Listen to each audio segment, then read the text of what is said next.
at the end of the day, it's a huge puzzle, and it doesn't have an answer, and that's the fun of it. It's what are the answers that you want to give to the questions that are being asked by everyone in the process. That's a great way to think of it, because you could put the money here or you could shoot these scenes, but then you're going to have to sacrifice that. And what are the ways that you can still make the story come together? And you're right, it's not a problem to be solved like math where there's an answer. It's a puzzle that you can assemble in 100 ways.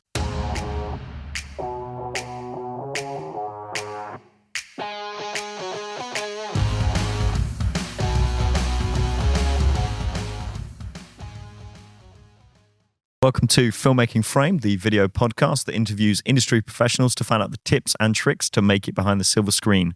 With me, as always, is my co-host, Tom Dexter. And myself, Daniel Hughes. With us today is Bart Stanisławek.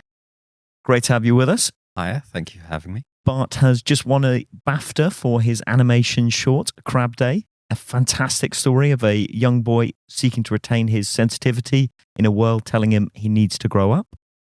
Bart initially trained as an actor before transitioning to producing, completing his MA at the National Film and Television School. Great to have you with us. Thank you for having me. So, first question. Tell us about producing and what does a producer do, especially on your current short? So the way I see a producer's role is you're basically the pivot between the creative and the financial sides of the process. You're there to support the vision of the story, help everything stay on track, kind of help everyone through while also providing the support around that and sourcing all the finances and spreadsheets and this and that and balancing those two things so that you can kind of get the best version of the product at any point as you move forward through. Nice. And that seems like it's a big departure from the kind of demands that acting would have. When did you know you wanted to make that transition? Well, it actually began when, because while I was doing acting, I was doing loads of part-time jobs. So I had been, working as a waiter. I was making sandwiches at Pret. And then I was also flyering a lot. And then I started working a bit more in marketing and got into more of a logistical position where I was a promotions coordinator for a street team of like 50 plus people doing events all over London, kind of multiple venues, different campaigns for, Disney, WWF, for National Gallery, for all sorts of things. And I really enjoyed the logistical side of things, but I was thinking, well, if I want to continue doing this, I want to do this in the film space. And then my agents arranged a workshop with a group of us with the directors at the National Film and Television School. So I went there, we met Michael Hoffman, which was great, did a little workshop with him and then did a workshop with the directors. And that was when I had a little bit more of an insight of how the school works, but also of that as a possibility of kind of expanding the toolkit that I already had. And so I looked at the school, I looked at the different courses, and I also came from a background of collaborative and devised theatre. That was the training that I had. And it had a focus on, acting, but also on creating your own work and writing and directing and also producing that was more theatre based. And so all of that kind of came crashing together. And I was also really wanting to instigate more change within the industry of bringing more diversity and more voices. And I knew so many wonderful people whose work I also want to help amplify, that I had began working with a friend on writing some shorts, and the plan was to produce the short, and then the pandemic happened. And I was thinking of delving into producing a little bit more fully a few years later down the line, but I saw that as an opportunity to take a breather and, read up books. And I decided to apply for the course. And, throughout that process, I wanted that to be kind of my learning. And it then turned into a couple of extra years of learning, which, and I'm still riding that wave. And, I've learned so much more about the process. And my perspective of what that role is has changed massively. You said it really changed what your view of what the role was. Could you speak a bit more about that? Yeah, I think what drew me towards that course specifically was because it also had a view on the creative side of things. And I think a lot of people, and I did too, when you think of producer, you think of someone with a cigar with like loads of money. And I was like, well, I've been working in Pratt and running around and I don't have that. And I don't smoke. So I was like, that's not. And was that requirement to be a producer? Oh, absolutely. I developed a bad habit. No, but it's, there's a lot more. I think there's so much creativity within it. And like I said, I come from a collaborative background in theatre, and finding that within film was also really exciting for me, where, every single person has their own ship that they're steering in a way. And as the producer, I like to think like you're kind of like the shining light where everyone's kind of coming towards and trying to make sure everyone's on track, which is really exciting. And then I also used to love math at school, and kind of going into the acting side, I let go of that a bit. So jumping onto that got me really excited as well.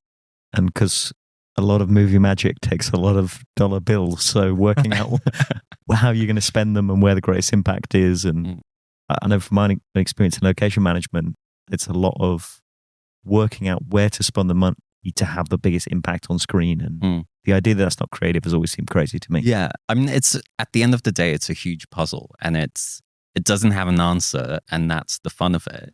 It's what are the answers that you want to give to the questions that are being asked by everyone in the process.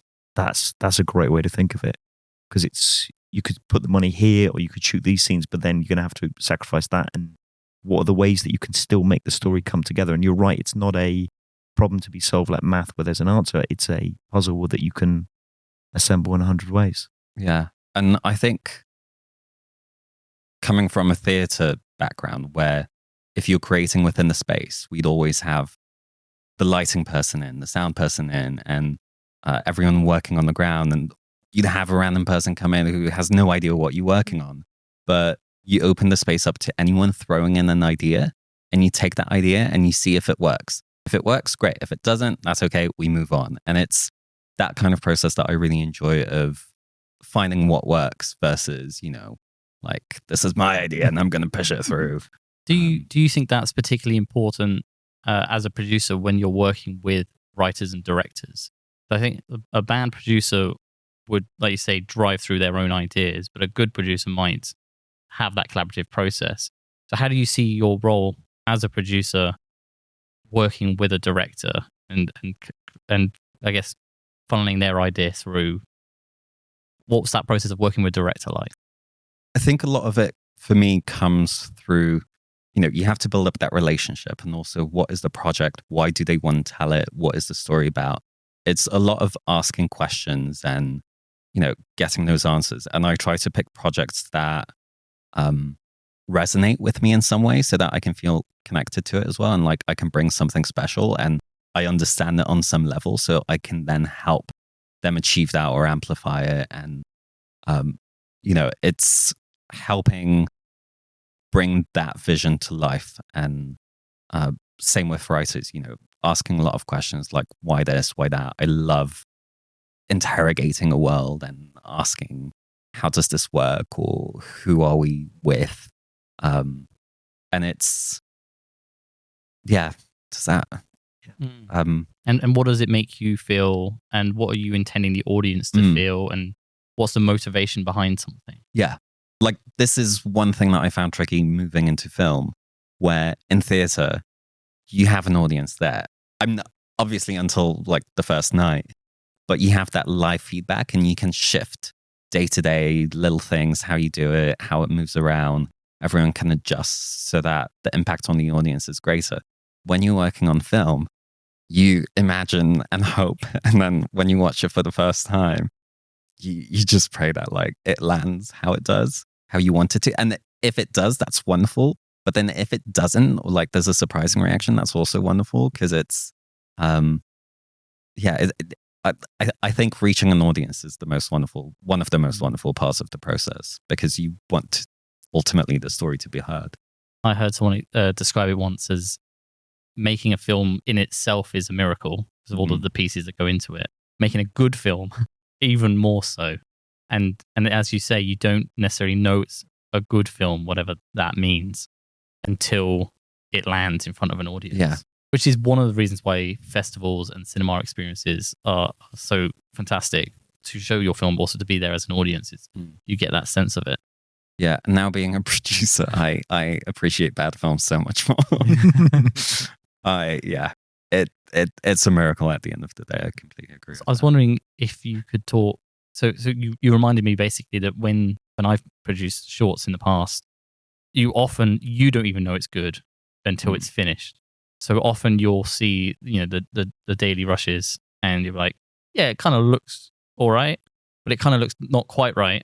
And it's because you haven't had it sound or composing or, the music, the design, the VFX, all those different pieces that come into it.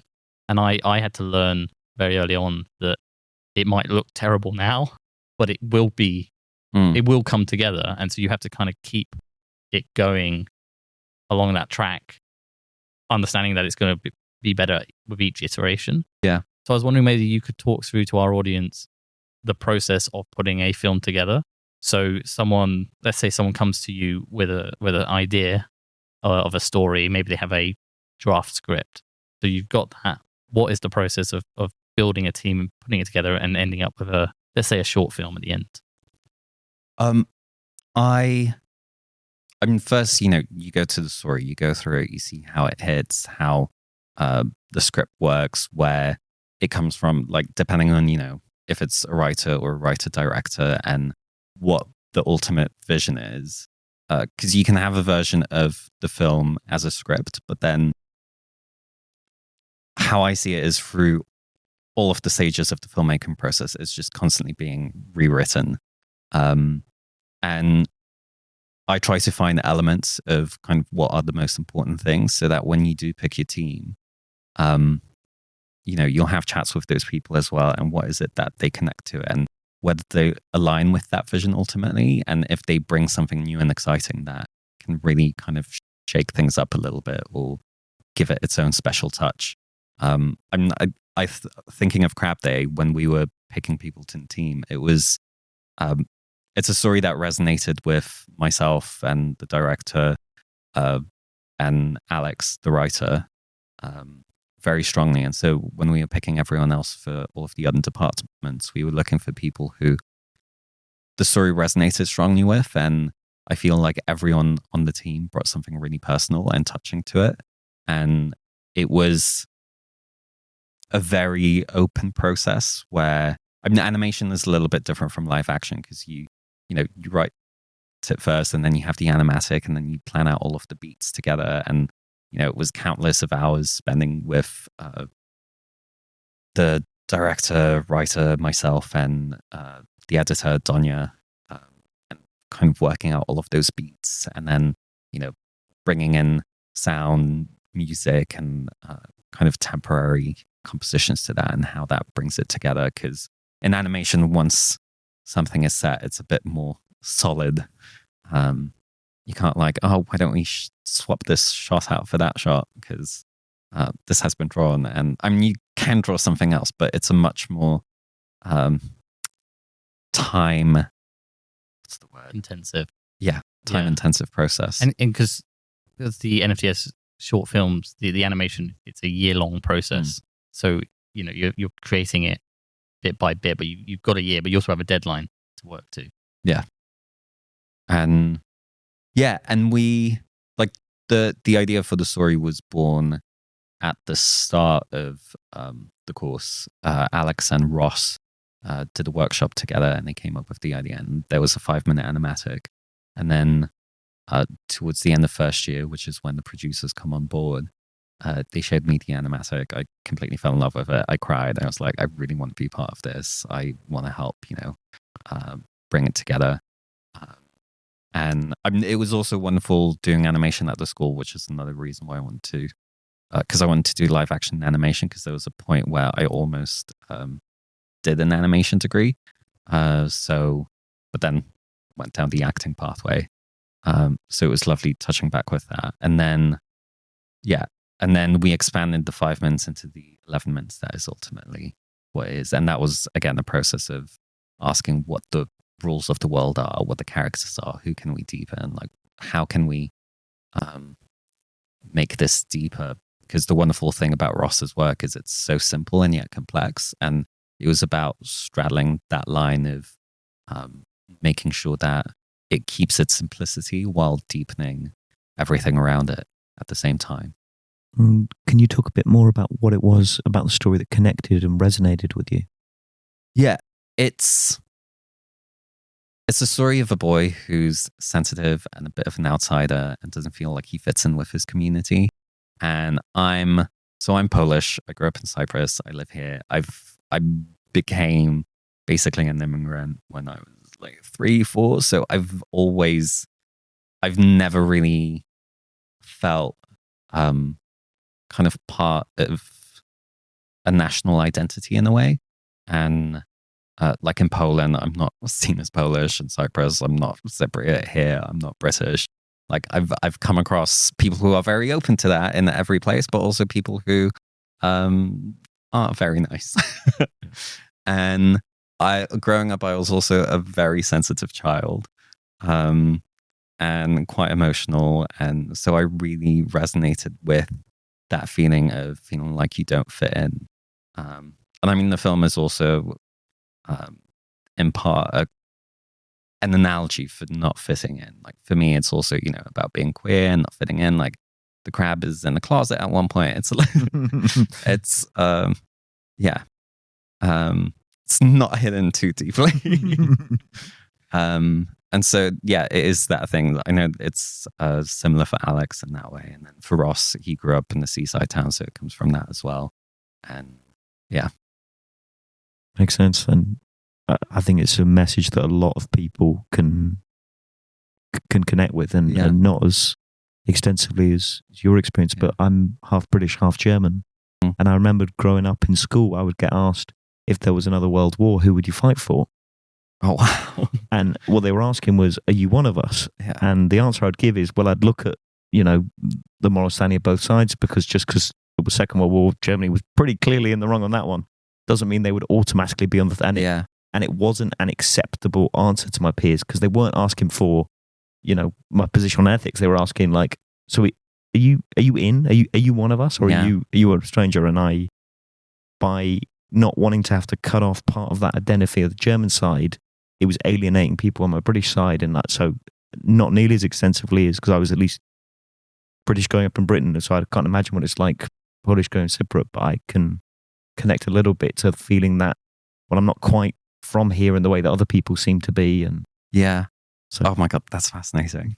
Like it is very much that in-group, out-group feeling of us versus them. And like you said, it's not about the ethic or like the actual question behind it, but it's just that, are you standing with us? Yes, exactly. The like lack of questioning of a moral standing, which, And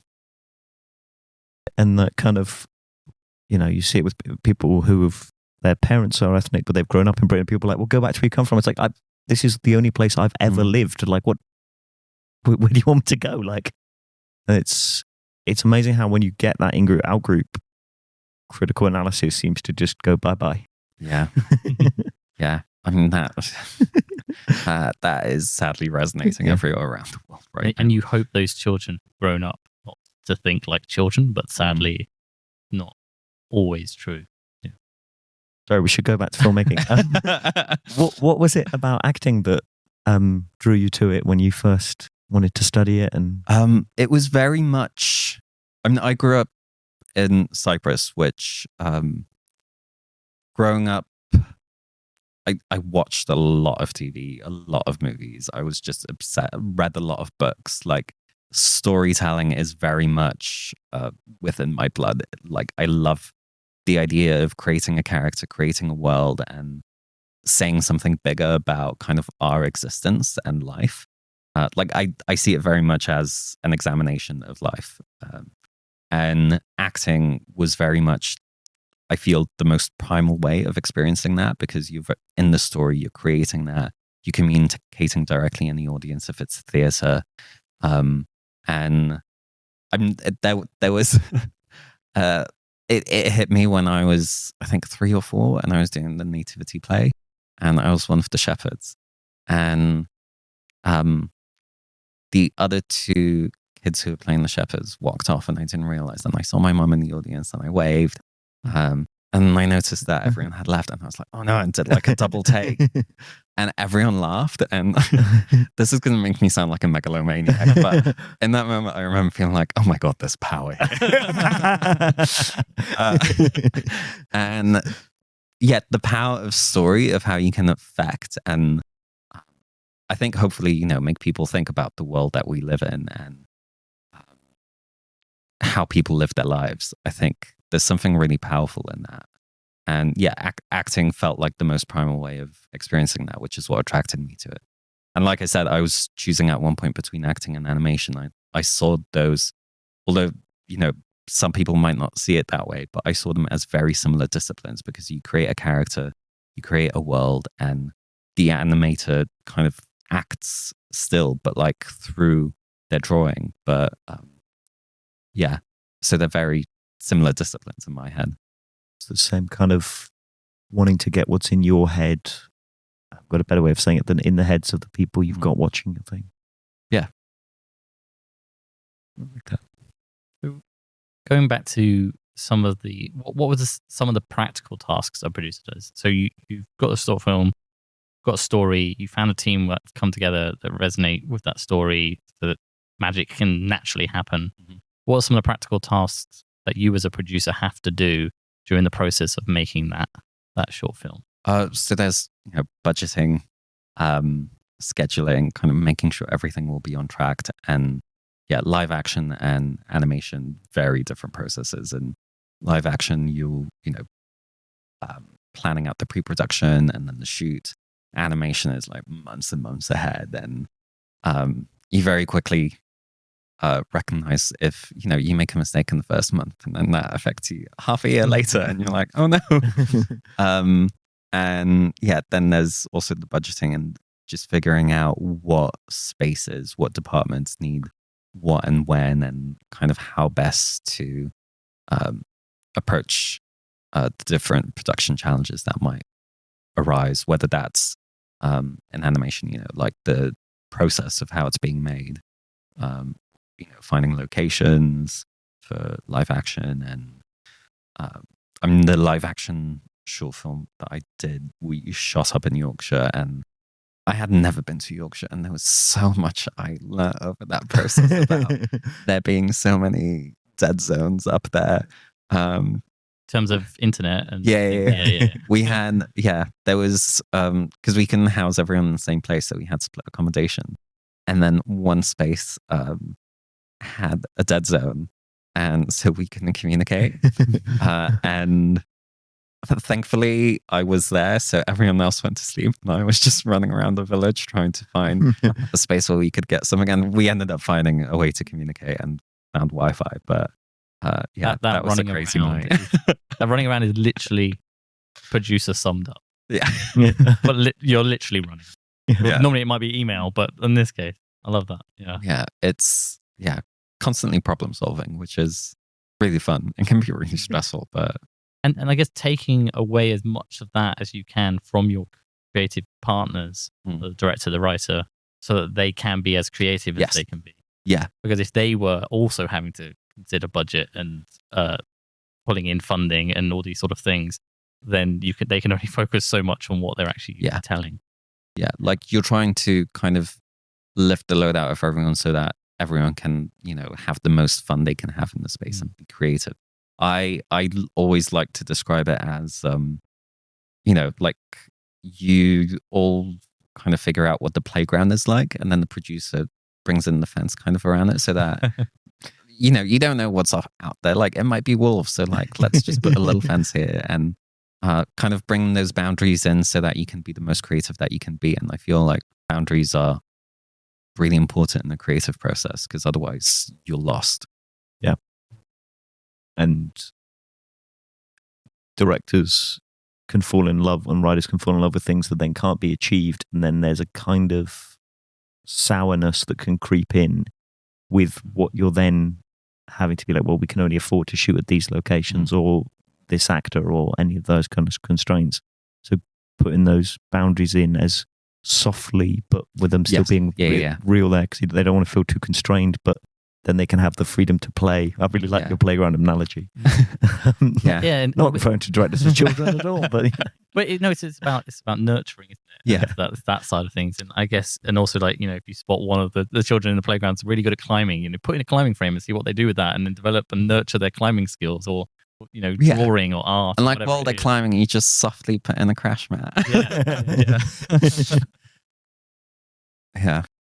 So one of my favorite questions is asking someone, what are the kind of skills and traits that people in your career path have that you think make them very good? So if people go, oh yeah, that sounds like me, maybe this is for me. So I'll ask it to you first as a producer, and then after that I'll ask you for acting. So what are the kind of traits or skills that a good producer has? I think seeing the big picture, and because filmmaking is a process that kind of runs a long way, kind of and as a producer, you're there from the very start till the very end, and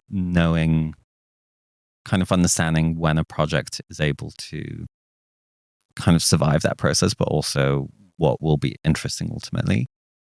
Like there's one of the tricky things is you can hear so many different stories, and deciding on what is it that you kind of want to hitch your wagon. Is that a saying? Mm-hmm. I'm foreign. Like hitch your wagon to. Yeah, that's it. Yeah. And then if having a good balance, well, I don't know, because I feel there's so many different ways of being a producer. Like there's some people who prefer being more logistically minded, some who prefer being more creative minded. And there's like similarly, I think knowing how to find the people that you work with well is really important, because that's when you'll know what your strengths are, that you can bring something really useful to the process. And what's really interesting in that advice there that you've got is finding what your strengths are and your weaknesses, and filling those weaknesses perhaps with another producer. Yes, exactly. So just as you piece together a team, you piece together the producing side of the project. Yeah, because it can be a very lonely process, and that's what I've been really thankful to my producer friends for being around when I felt like, because you're kind of trying to keep the whole team up and be strong for everyone, and then quietly in the background be like, oh my God. But so like you have to make sure you have a good support system yourself, because it can be very easy to get lost within that process, I think. But yeah, if you like numbers, if you like a story. And then the same question again for what you think makes a good actor. I think listening. That I think is at the core of a lot of the work, because it's the same concept of acting is reacting, but you have to be able to be present in the moment and hear what is happening, and let that kind of affect you, and like let go of all ego, and I guess not getting stuck on your lines. You're You're just thinking about your lines. You're not in the moment. Yeah, presumably. exactly. Yeah. So a good actor can know their lines as if it's just part of what they were going to say anyway, but they're reacting live to what's happening.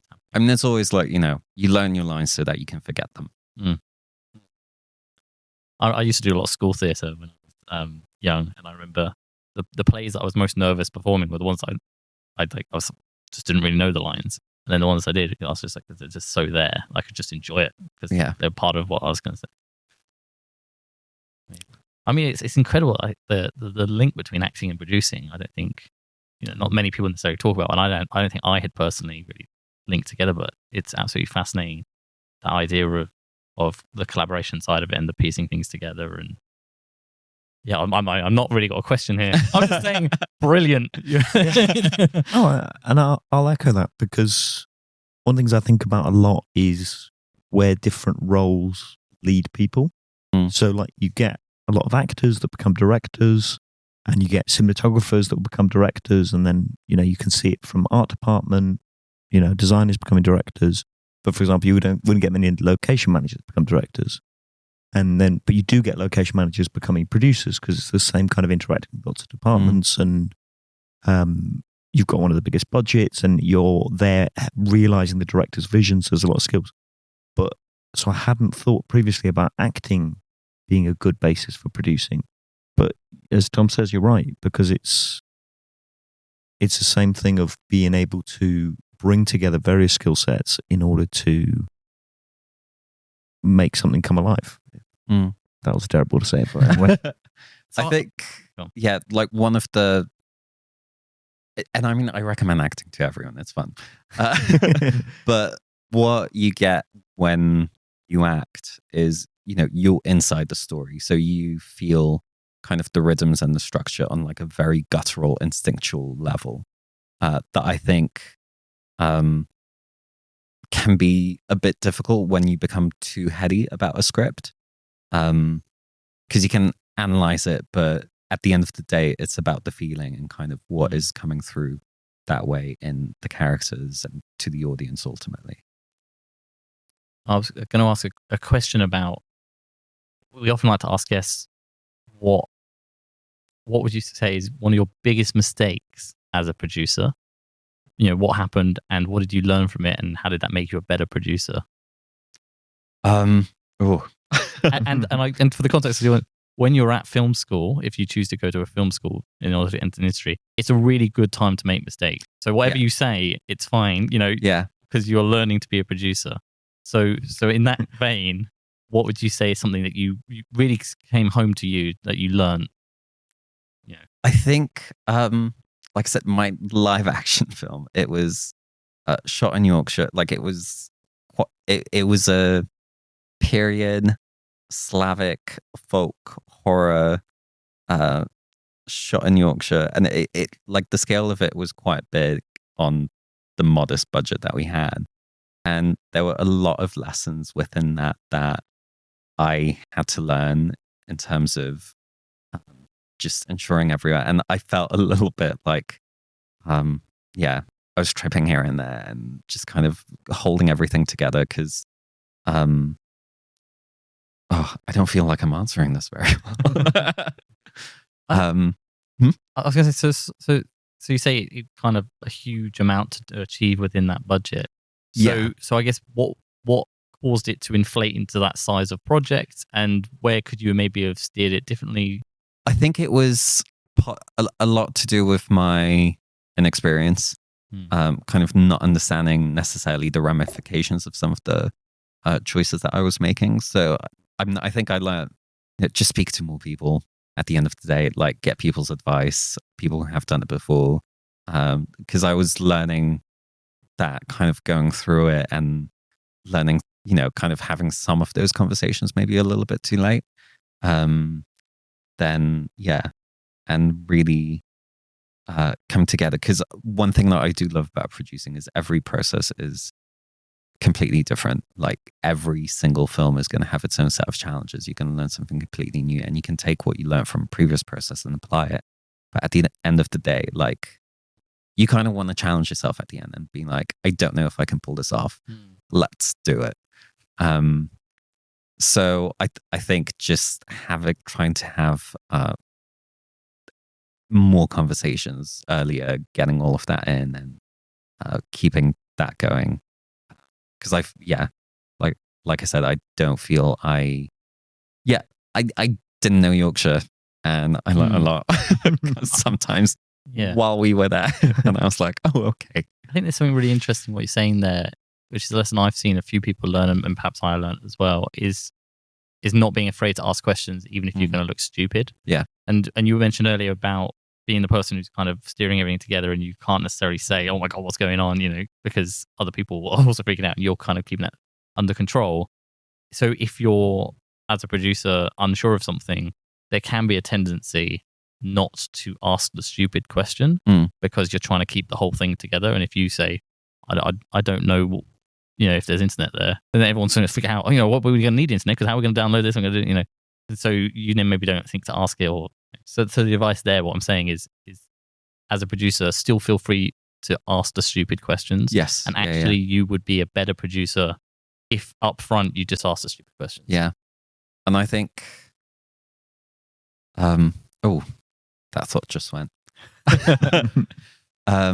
Yeah, I think it can also come down to how you ask those questions. Like, just approach it with calm, and like it's something we can all solve together, rather than, oh my god, everyone freak out because I just thought of this. Yeah.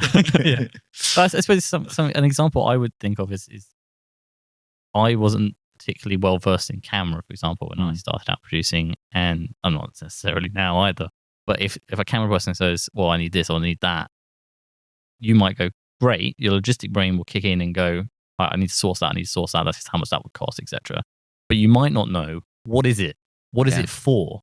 And you might not think to ask that question. So that then later on down the line, when you maybe have a budget challenge, you can have a conversation about, is it still needed?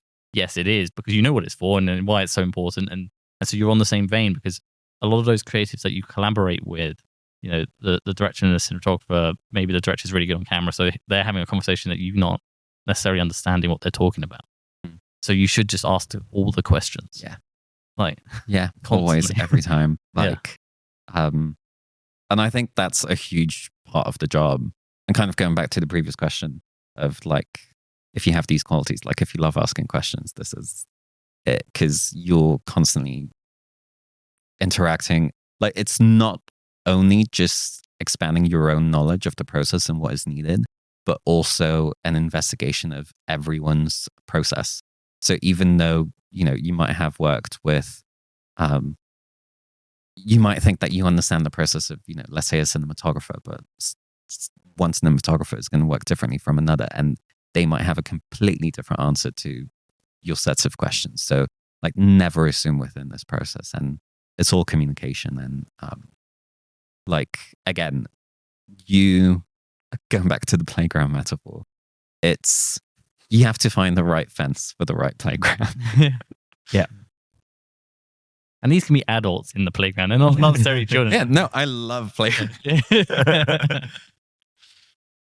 When one of the best producers I ever worked with, habit of, you'd have a director and they'd propose something that was completely unfeasible on either cost or logistics or something.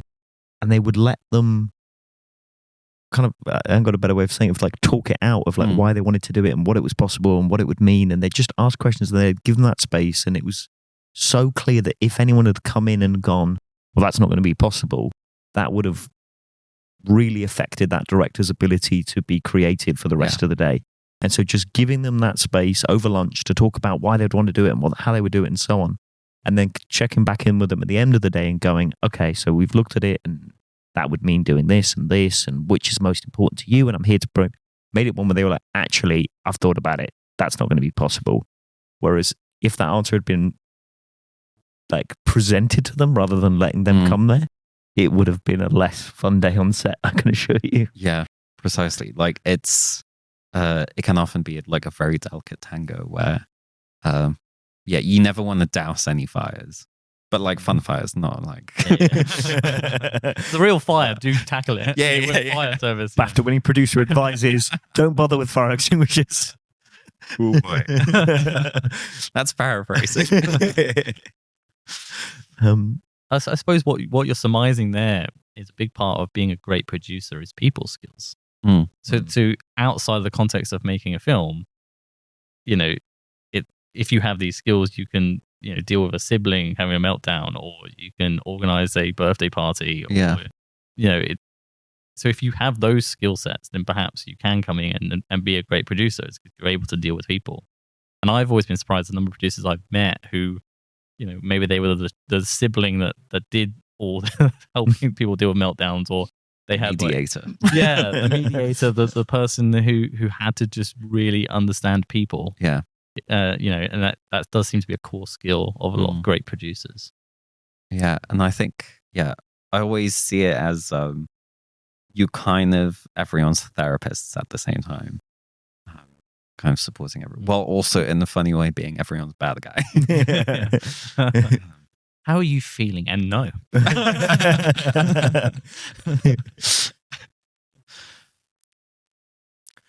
I'm curious, what is the best piece of advice you've ever gotten? Doesn't even need to be related to the industry.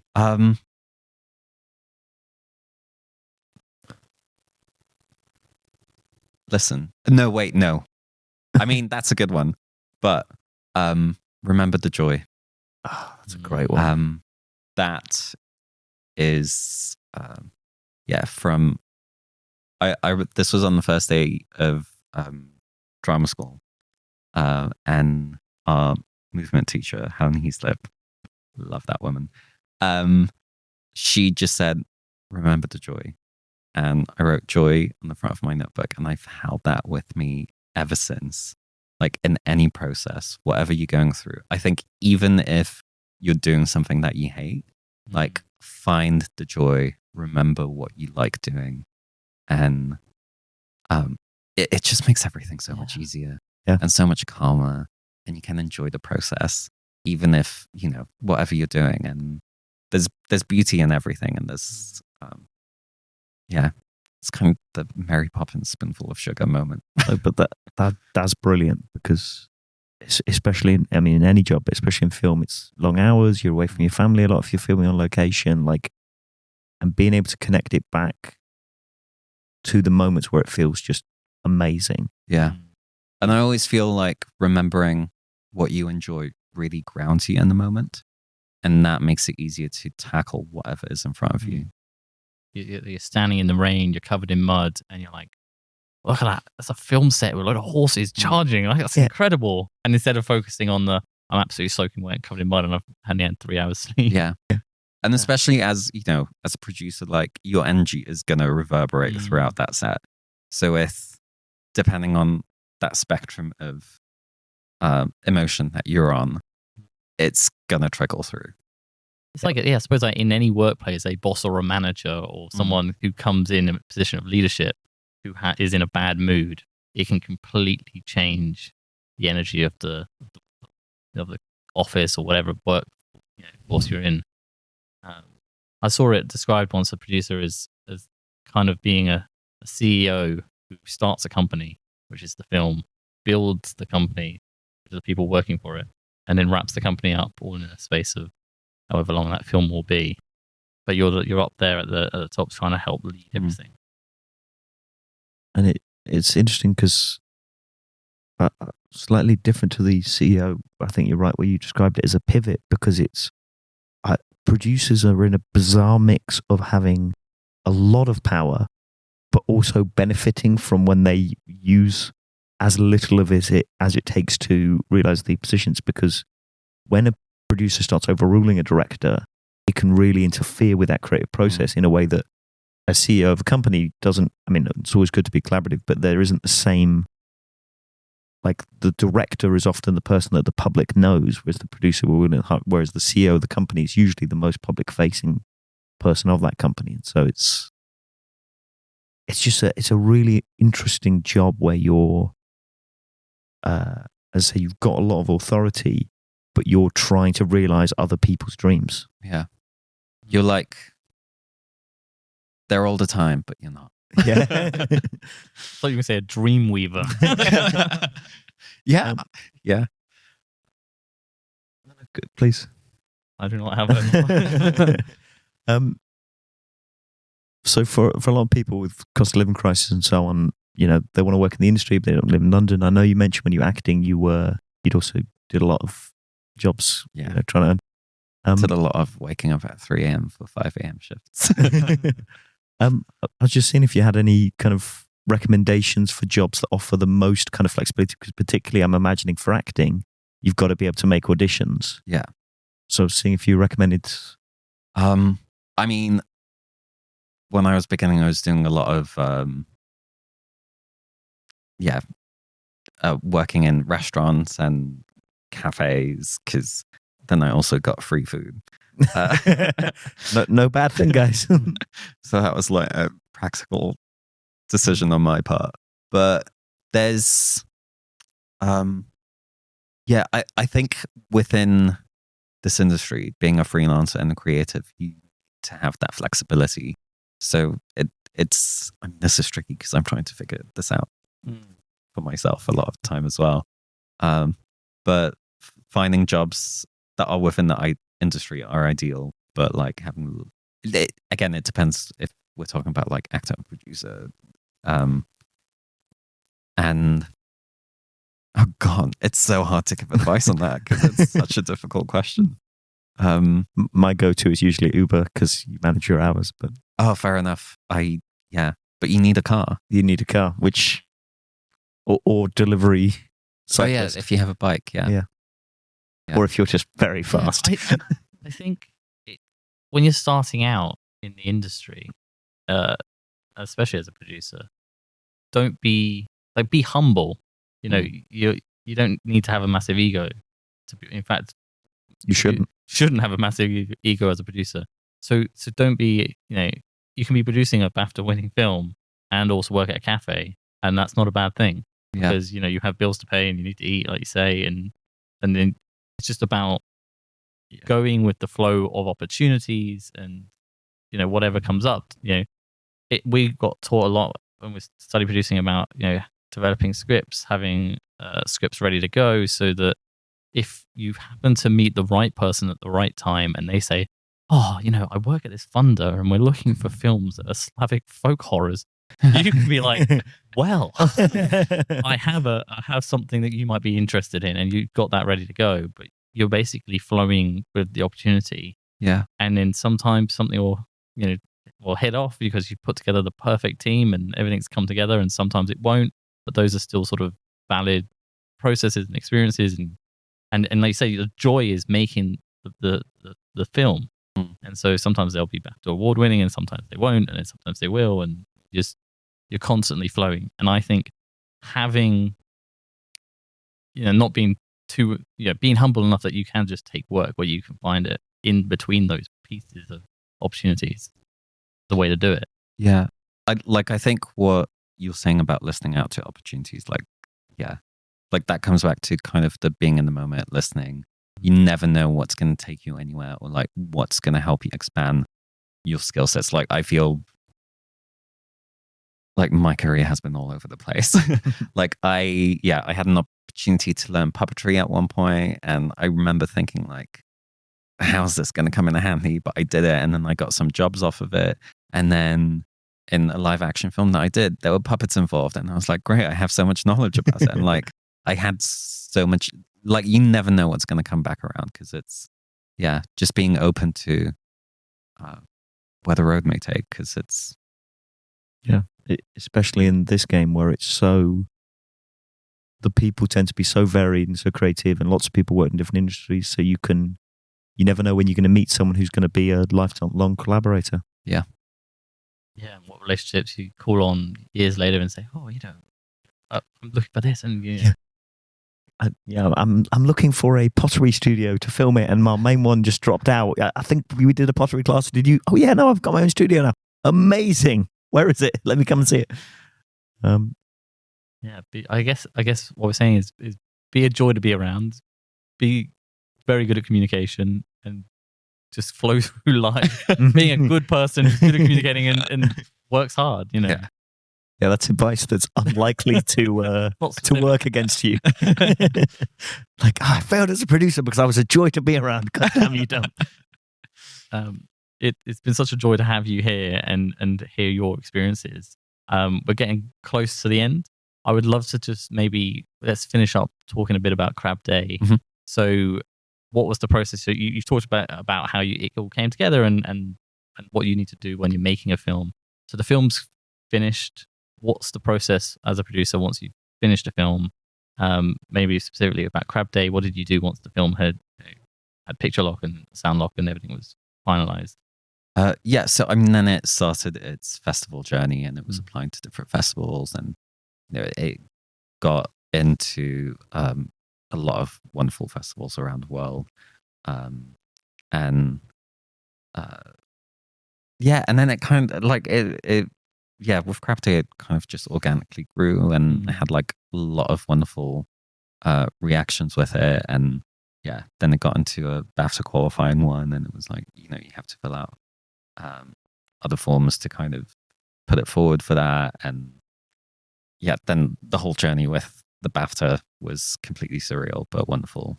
And we were able to take a good chunk of our team with us, which was amazing. And yeah, we're potentially looking at growing something out in the world of Crab Day, kind of furthering it further. But yeah, watch the space.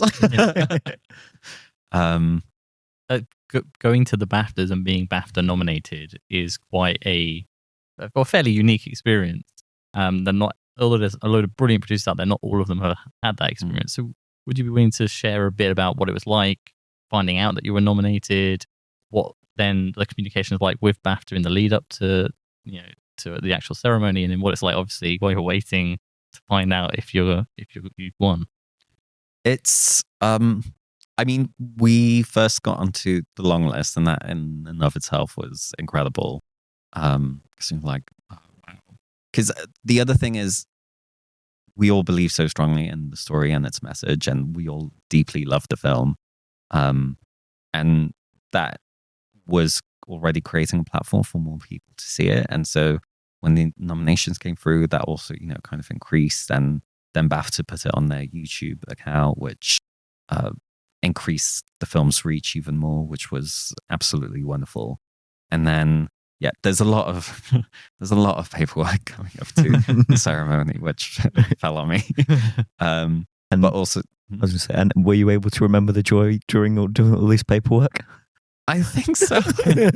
I've also been I also been moving house recently, so it was all happening at the same time. So it was insane, but I was like, there is nothing to complain about here. And yeah, and then the important thing was just to try and get as much of the team together as possible so that we can all celebrate the accomplishment together, because it's very much a labor of love from everyone involved. And the day itself was just surreal. You kind of show up and you're standing behind Andrew Scott, and then, the press take all of his photos, and then you walk up and they're like, who is this? Like, let's go grab our drinks. And then you sit down and you don't know when your category's going to come up. And then,